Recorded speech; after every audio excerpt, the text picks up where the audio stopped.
बार बार हमल ज़ाया क्यों होता है, मिसकैरेजेस क्यों होते हैं? हम मिसकैरेजेस की रीजंस को क्लासिफाई करेंगे कैटेगरी वाइज।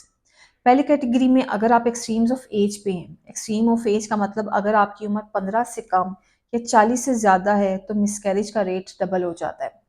अगर आप एक्सट्रीम्स ऑफ वेट पे हैं, एक्सट्रीम्स ऑफ वेट का मतलब अगर आपका बीएमआई बहुत कम, आप अंडर वेट हैं, या आपका बीएमआई बहुत ज़्यादा और ओबेसिटी है और आप ओबीस कैटेगरी के अंदर आते हैं, तो इन दोनों सिचुएशंस में भी मिसकैरेज का रेट बढ़ जाता है।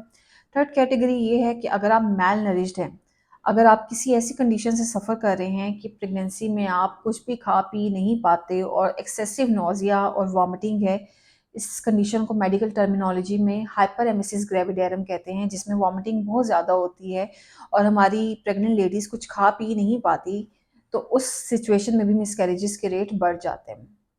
फोर्थ कैटेगरी ये है कि कज़न मैरिज में स्टडीज़ के मुताबिक मिसकैरेज का रेट डबल होता है as compare to non cousin marriages.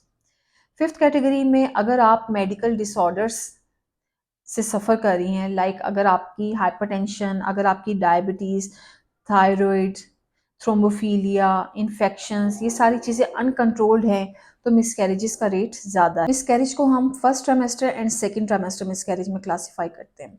First trimester miscarriage का मतलब पहले 3 महीने के अंदर जो मिसकैरेज होता है। सेकंड ट्राइमेस्टर मिसकैरेज का मतलब चौथे, पाँचवें और छठे महीने के अंदर जो मिसकैरेज होता है।